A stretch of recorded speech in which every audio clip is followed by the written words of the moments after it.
Belly up to the bar, barflies, and have a drink with me. My name is Kellen, and this is the Midwestern Barfly Podcast.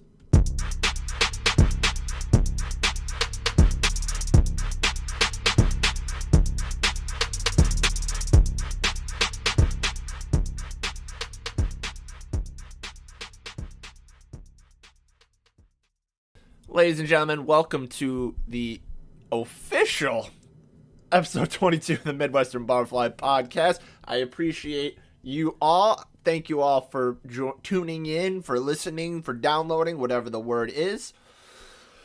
Oh boy, do I have some explaining to do. We'll get to all that. We'll get to the reason why there wasn't a show last week, why we had to push it off to this week. But I hope you're all having an amazing... What's the week? I don't know the date. I'm dumb. 26th. The 26th of October is when this is coming out. Beautiful week. Beautiful weather. Nice fall, crisp day. I'm looking out the window. Holy shit, there's a lot of leaves in the ground. Oh boy, I hope I don't have to rake those. Anyway, before we get into this episode, as always, this show is sponsored by the Midwestern Barfly Gazette shop. That is right, that is our merch store. That is where you can find all the classic, goofy merch that we have to offer. We have t-shirts, we have hoodies, we have long sleeves, we have slides, we have hats. Whatever you can think of, we have in that store. We have plenty of lines as well, like the I'm My Grandma's Bookie line, the Win Bets Pound Beers line, the What Did I Do line, the Summer Bods Are Overrated line, even though it's becoming winter. You can get ready for the summer. All that can be yours if you go to the link in the description of wherever you listen to this podcast, fill up your cart and use the code MWBFG at checkout for 25% off of your order. That's right, that's MWBFG at checkout for 25% off of your order. Now that that's out of the way and that I'm about to faint because of the long breath I just took there, let's get into today's topics. All right, ladies and gentlemen, to start off this program, I feel like I have to explain myself. Now, I have to explain myself. The reason I have to explain myself, is why episode 22 is going live this week and not last week. Why we had to push it up a week. Now, am I apologizing? I don't think I have to. I think we need to label this as a shit happens kind of situation. I think we need to label this as a Kellen is not smart kind of situation. And you'll understand that in a second. So let me set it up for you, for those of you that weren't following along, might not have been following along. So last week, I explained, due to the hours I was given at my other job, I had to push the show to Thursday, and off of its normal Wednesday time slot, which was fine, easy peasy. The way my schedule was structured, I could make it work. And that's what I did. So Thursday morning, I recorded the show. And it went off without a hitch. Had it all saved, had it all ready to go. But that is where the Kellen is not smart part of this story comes into play. So once I was done recording, for some reason, I thought, hey, this would be the perfect time to practice my editing skills. To practice editing the podcast to make them sound better, to make the quality more enhanced and whatnot. Now, for those of you that don't know how I edit podcasts, I take little snippets out here and there that I don't like, that don't sound very fluid. But a majority of the time, each one of these segments is just one long take. Why? Because A, I like that because to me, going back to the fluid part, sounds more fluid.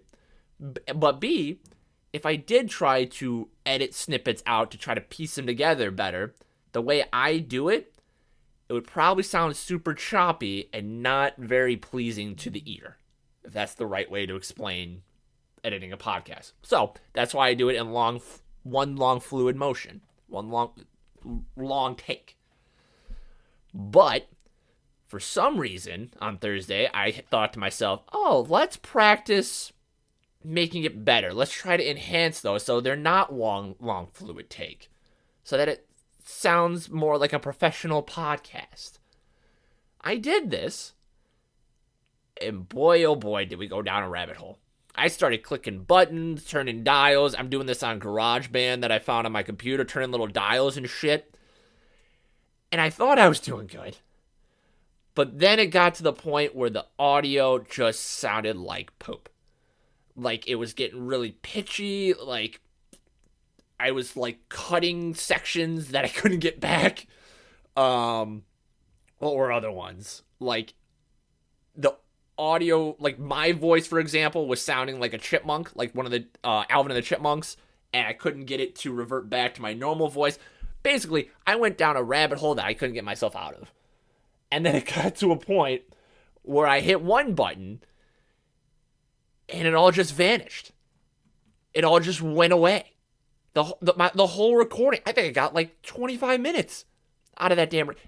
all my work just went out the shit. Just went down the shitter. And the worst part, when this happened, it was like 7, 8 o'clock at night. And I had no time to re-record it.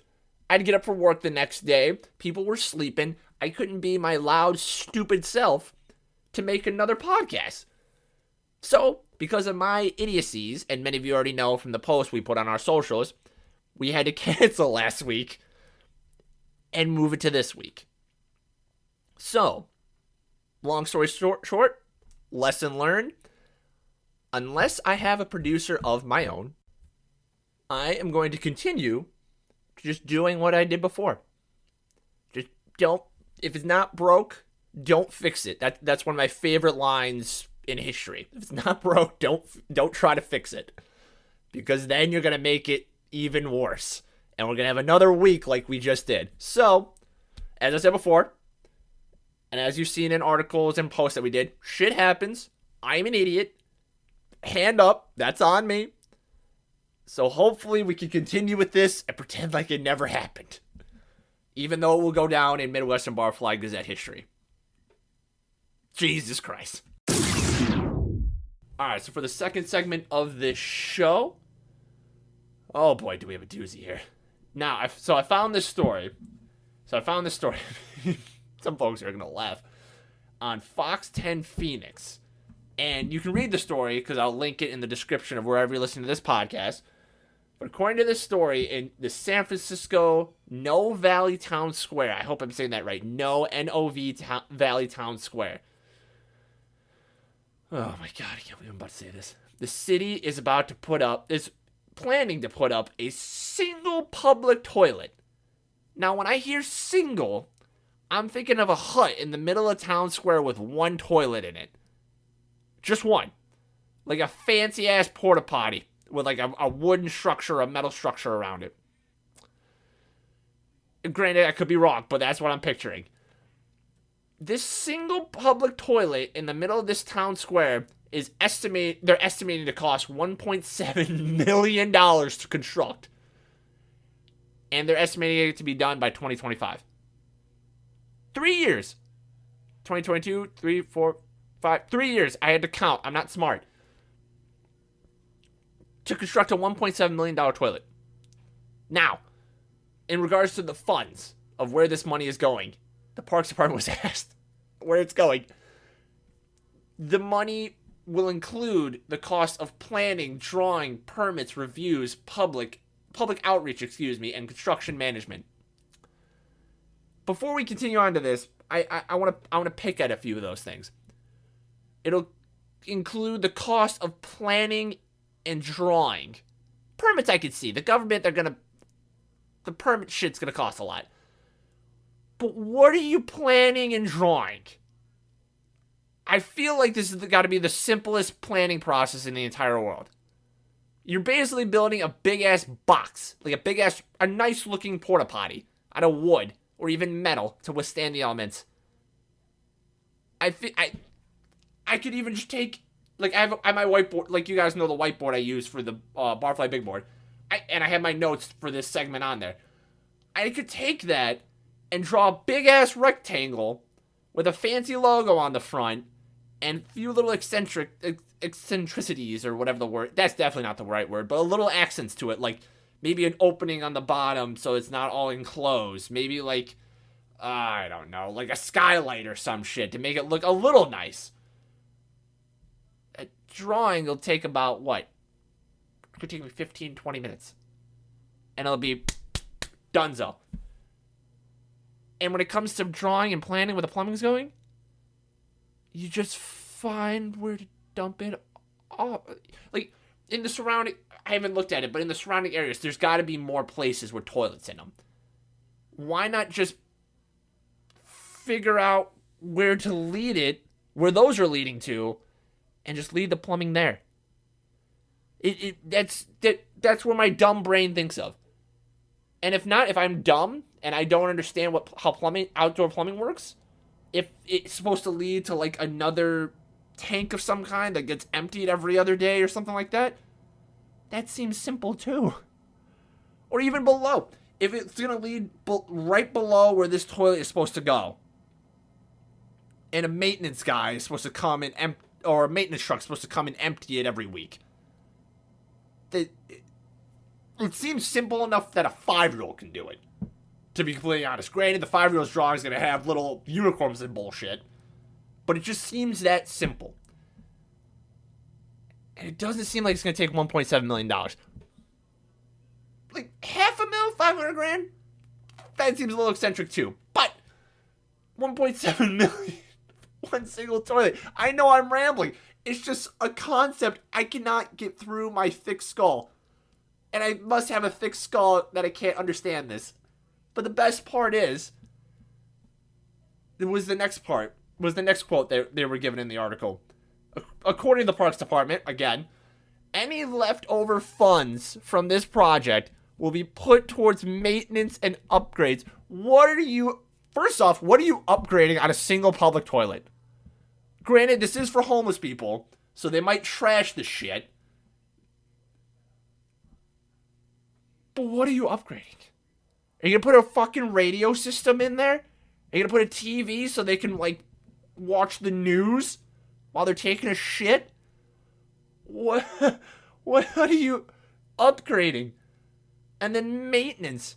How much maintenance do you... Granted, it's a public toilet, so it's going to get destroyed. But how much time for maintenance do you need? I feel like if anything happens, you just come in with a plunger, plunge, short of the fucking toilet being ripped out of the ground. I feel you just walk in, plunge, get all the shit out of the toilet, clean up the inside.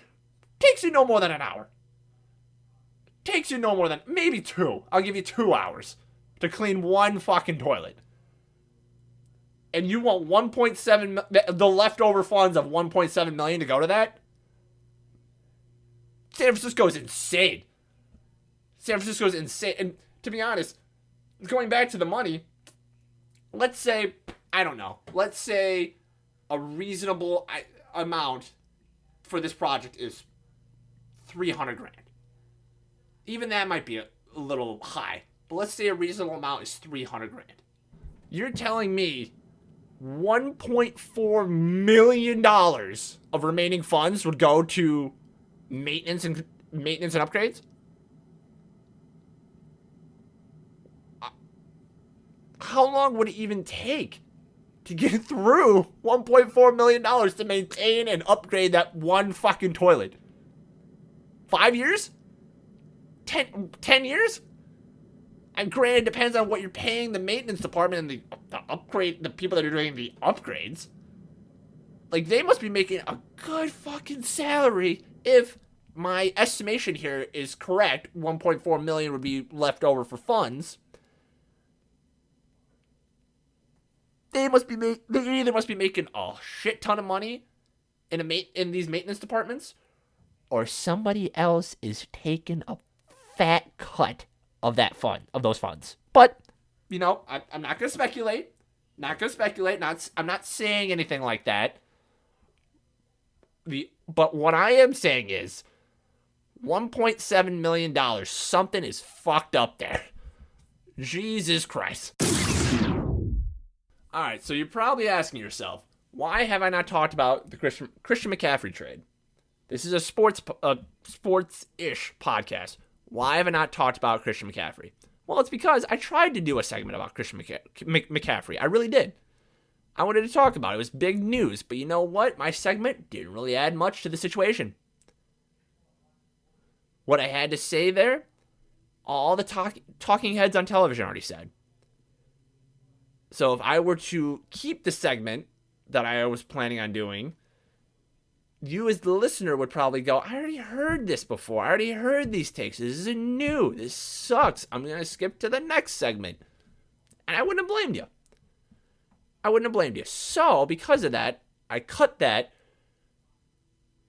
And I'm going to talk about McCaffrey in the Fantasy Football Doghouse segment. Why am I going to talk about him here? Well, because I have Jeff fucking Wilson. And I'm pissed off that I have Jeff Wilson and that this McCaffrey trade happened, because Wilson was supposed to be a pivotal part of this offense. Wilson was supposed to be a pivotal flex play every week for me, because he's a starting caliber tailback that could get me. What was he getting me? Jeff Wilson. Oh shit, I should have prepared. He was getting me double-digit points a game, which was fine, which I loved. I was happy with it. He was a perfect flex play for me, behind guys like Josh Jacobs and Dameon Pierce, who I love that I have. Thank you very much. Best running back duo in fantasy right now. But Jeff was a perfect flex play for me. And now that Christian McCaffrey's there, it's left me with a problem. Who do I play at my flex? Well, last week was my first shot at that. And thank God I won. Thank the Lord I won, because I had Devontae Smith out on bye. So I had to figure out a receiver and a flex. Thankfully, and I feel bad saying thankfully, but thankfully I was able to play Jamal Williams from Detroit at my flex. That helped me out, even though he only got me 7 points. But my stupid ass thought, let me play Alec Pierce as one of my receivers. Why did I think that? Well, he did go 12, 16, and 13 points respectively over his past three weeks before week 7. So I thought, that's a respectable plug to put in there while Devontae's on bye. But no, Alec Pierce got me 6 points? 6 points last week. I mean, what the fuck are we doing here? 6 points? Granted, I did win because Josh Jacobs decided to have an absolute day. 143 yards and 3 touchdowns for 36 points. But if I needed Alec Pierce desperately in that game, I would have been screwed. I would have been absolutely screwed. So thankfully, I got rid of him. And now... Oh, actually, no. I take that back. That's not the worst thing that happened. The worst thing that happened was DJ Moore and PJ Walker decided to play football last week. Mr. DJ Moore had 7 receptions for 69 yards and a touchdown to get me 19 points. 19 points on my bench. The 1 week, I was like, I think I have a suitable replacement for you after he's basically done nothing all year. Granted, he did have a few double-digit weeks, but I mean, he hasn't been a starting caliber guy. He hasn't been the DJ Moore that we all know. But then the 1 week that I go, let me bench him, he finally breaks out and has a good game. It wouldn't be as terrible. It would be worse, to be honest. It would be worse if I lost. But it just infuriates you. That is something in fantasy football that just infuriates you. But thankfully, week 8, hopefully we change things around. Well, no, hopefully we keep this going, rather. Because in week 8 this week, I don't have Travis Kelce. I don't have Travis Kelce to start because he is on a bye. I hate these bye weeks. I'm going to be honest. Side note, I hate these bye weeks. They just are the absolute worst. Because now I have to start Hayden Hurst as my tight end. Hayden Hurst. Now, I know this is like the rich get richer kind of a situation where I have a solid team around him and that's just one plug and play. And there's people out there that are clinging to a playoff spot that need every point they get. But to go from Kelsey to Hayden Hurst, that's a kick to the giblets there. That's a little rough. But you know what? Hopefully we keep this season going in the right direction. Hopefully we don't take a turn for the worse. Hopefully I'm not jinxing myself. But you know what? That's life in fantasy football. That's life. And I'm sorry for a shorter segment this week, but when you're winning like me, not a lot of guys in the doghouse. Not a lot. But, you know, that's just me. Ladies and gentlemen, thank you so much for tuning in again to the Midwestern Barfly Podcast. As always, I love making these as much as you love listening to them. Hope you all had a great 2 weeks. I'm very thankful to be back. Don't forget to check out the Midwestern Barfly Gazette shop in the description of wherever you listen to this podcast. Make sure to check out our website, mwbarflygazette.com. We got plenty of awesome blogs, sports picks, you name it, they're there. They are there. And I hope you guys have a great rest of your week, and I will see you next week. Take care. Love yous.